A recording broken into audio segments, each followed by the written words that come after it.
Hello students, in this video we will learn about our first chapter, chemical reactions and equations. You are familiar with physical changes and chemical changes. You know that in a chemical change a new substances form like rusting of iron, digestion of food, cooking of food and burning. These are some of the examples of chemical change. Whenever a chemical change occurs, we can say that a chemical reaction has taken place. For example, when you burn carbon, one more example of chemical change is burning of coal. Coal is a pure form of carbon. So when we burn carbon, coal, which is solid, what happens? After burning, we are left with ash and smoke. So that means the solid carbon gets converted into a gas, carbon dioxide. Let's take some more examples. In our book, we are required to perform 3 activities. First activity is burning of magnesium ribbon. You have to take a piece of magnesium ribbon and first of all, you have to clean it with a sandpaper. You have to rub it with sandpaper. Why? Why rubbing of magnesium ribbon with sandpaper is essential? Because magnesium is a reactive metal. It combines with air. Air में क्या क्या present है? It combines with oxygen, carbon dioxide. So a layer of magnesium carbonate gets deposited over it. So before burning, we want to remove that layer. So we rub it with a sandpaper. And when you burn magnesium ribbon, you must have seen this activity in 8th class also. It burns with a dazzling light. Flame निकलती है white से color की, and we are left with white color powder. So when you burn magnesium ribbon, what you observe?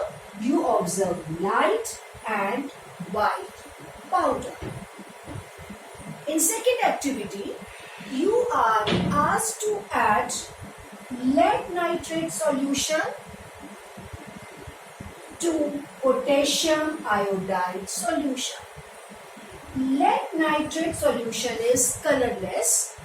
When the two solutions are mixed in a test tube or we perform this activity in conical flask, on mixing you immediately see a very pretty yellow color. So what you observe? You observe yellow colored solution because of the formation of some yellow precipitate. One more activity. You are required to take some zinc granules in a test tube or in a conical flask and add some dilute. You can add dilute hydrochloric acid as well as dilute sulfuric acid. On adding the solution, you will observe tiny bubbles around the zinc granules. In all these 3 activities, you see some changes. What changes? Here, there was a change in state. There is a change in its color and evolution of light and heat. Again a change in color, and in third activity you see bubbles because of the evolution of a gas. So to summarize, we can say that whenever a chemical reaction occurs, we may observe one or more of these changes there may be a change in state, change in color, change in temperature, or evolution of heat. Now, you know chemical reactions. Next step is how to write these chemical reactions. If we represent a chemical reaction in symbolical form, we call it a chemical equation. So, chemical equation is the representation of a chemical reaction. How we write this chemical equations, now we will learn this. See, in the first activity, we took magnesium ribbon which combines with oxygen. So first of all, we write the word equation in which we are writing the words for the compounds which we react. Magnesium combines के लिए we are using the symbol plus with oxygen to give that white colored powder which is formed is actually magnesium oxide. So this is the word equation in which we write the reactants on the left hand side and the products on the right hand side, and in between the reactants and products we put a arrow sign. This is word equation. Then we write their formulas. Magnesium Mg, oxygen is O2. On combination, it gives magnesium oxide, which is MgO. For the next activity, lead nitrate solution plus potassium iodide. Here, this formula for lead nitrate is PbNO3 and potassium iodide is Ki. So, in the 9th class, we already learned how to write their formulas, for which you should remember the valences of these elements and radicals. So, you already know how to write these formulas. So, lead nitrate is PbNO3 whole twice. Potassium iodide is Ki. On reaction, it gives potassium iodide PbI2 plus KNO3. These are the reactants and these are the products. It is colorless. On reaction, lead iodide is formed, which is yellow in color. Third activity is zinc plus hydrochloric acid. So Zn plus HCl gives zinc chloride, ZnCl2 plus hydrogen. So this is how we write the chemical equation. Next step is how to balance the chemical equation. What do you mean by balancing a chemical equation? For this, we go back to our previous knowledge of law of conservation of mass. Law of conservation of mass states that mass can neither be created nor be destroyed during a chemical reaction. That means the mass of the reactants before the reaction and the mass of the products which are formed after the reaction should always remain the same. In other words, we can say that the number of atoms of each element remains the same before and after a chemical reaction, Hence, to satisfy the law of conservation of mass, we need to balance a chemical equation. Now, I will tell you how to balance a chemical equation. Let's take example of this equation. Just now I told you that the number of atoms of each element should be same in the reactants as well as in the products. Let's see. In the reactants, magnesium का कितना atom है? 1 atom. In the products also, the number of atoms of magnesium is 1. In the reactants, the number of atoms of oxygen is 2. But in the products, the number is 1.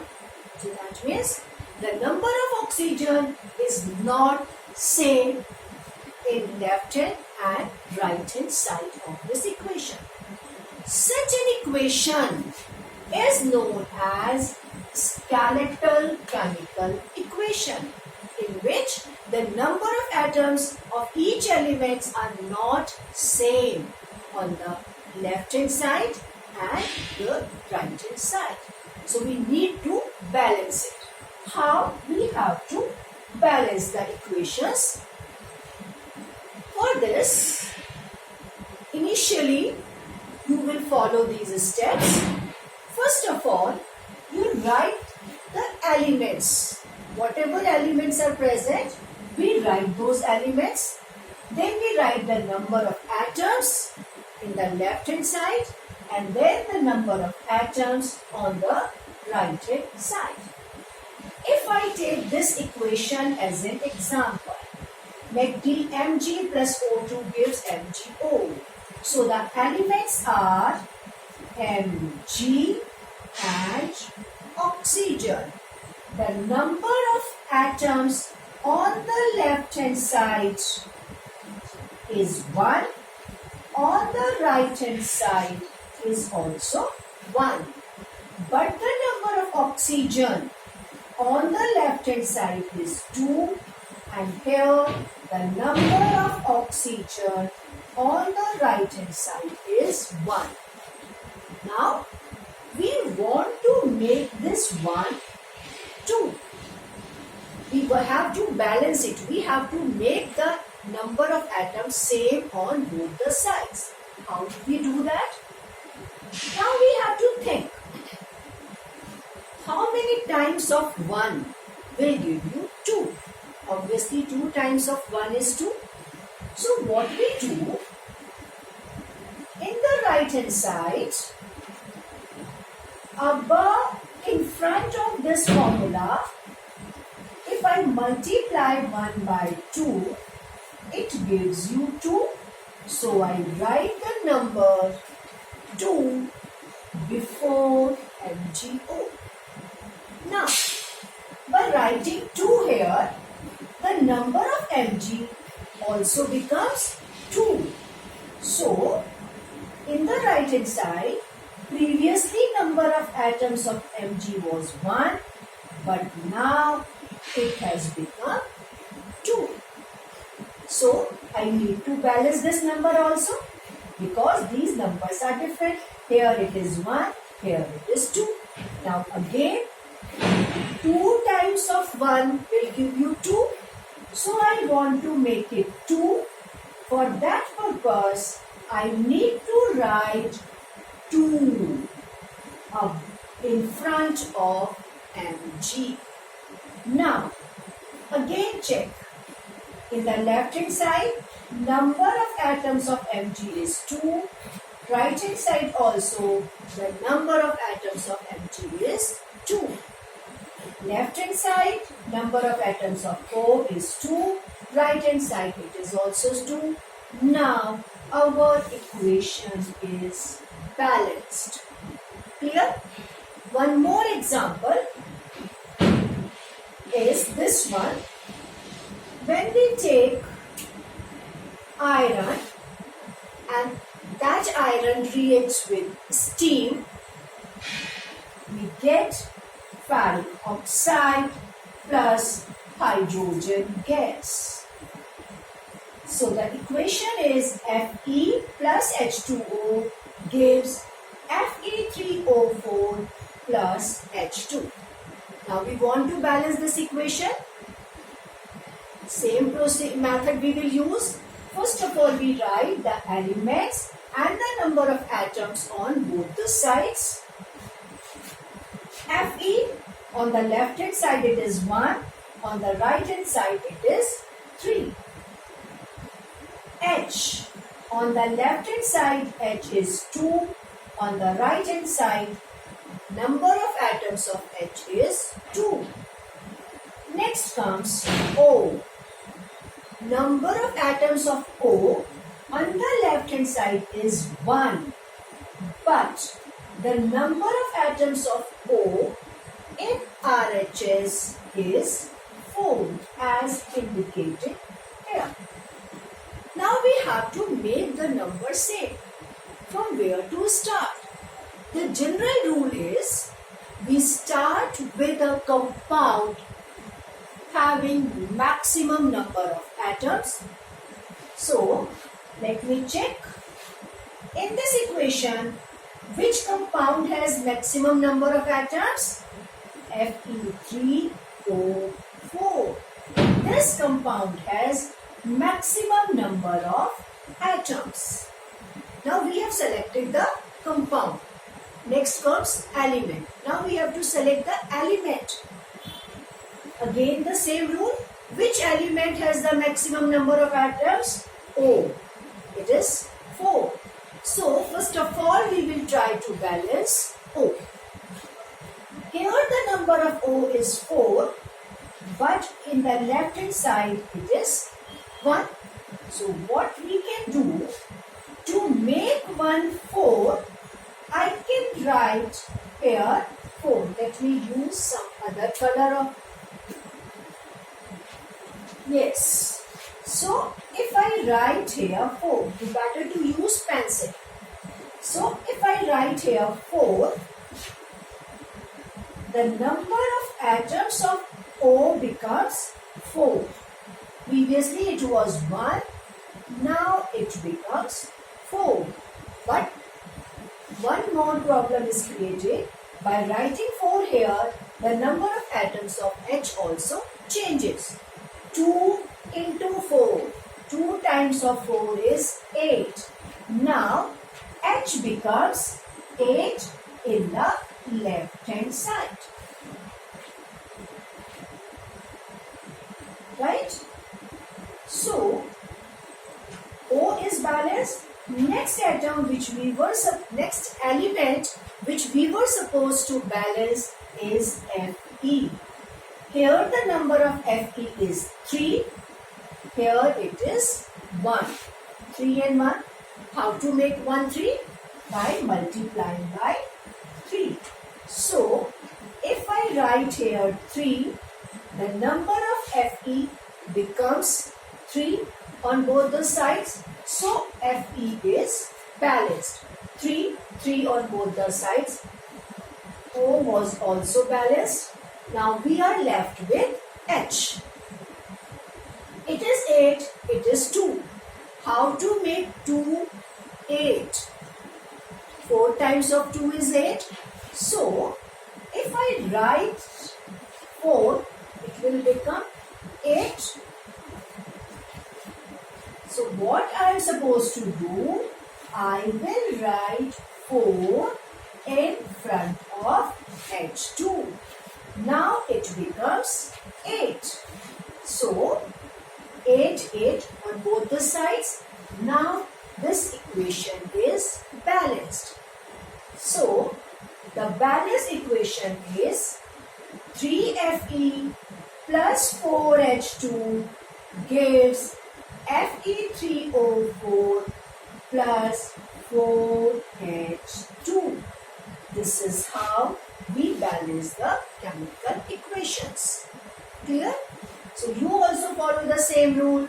write the number of elements, write the number of atoms on both the sides, and then select that compound which has maximum number of atoms, then select that element which has maximum number of atoms. Next step, how to make this chemical equation more informative.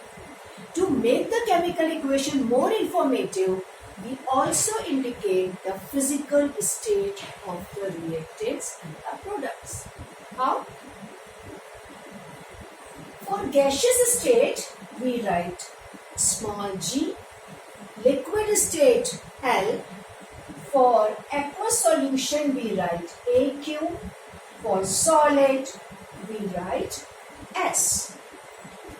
Using these symbols for physical state, this balanced equation can be written in another informative way using these symbols like this. Because iron is in solid state, we write S. Steam, we are not using water, we are using steam. So it is gaseous state G. Fe3O4 is solid, and then H2, which is gas. So in this way, we make the equations more informative. One more point. Sometimes some chemical reactions occur in the presence of some special conditions. Sometimes on heating, sometimes at some particular temperature, or in the presence of some catalyst. So we indicate these special conditions on or above the arrow line. See, sometimes reaction conditions like temperature, pressure, catalyst are indicated above and or below this arrow line. Suppose some reaction is occurring in the presence of heat, so here we will put the sign of heat. If it is occurring in the presence of sunlight, as the case of photosynthesis, so here we write photosynthesis and chlorophyll. Clear? So do practice balancing these chemical equations. Thank you.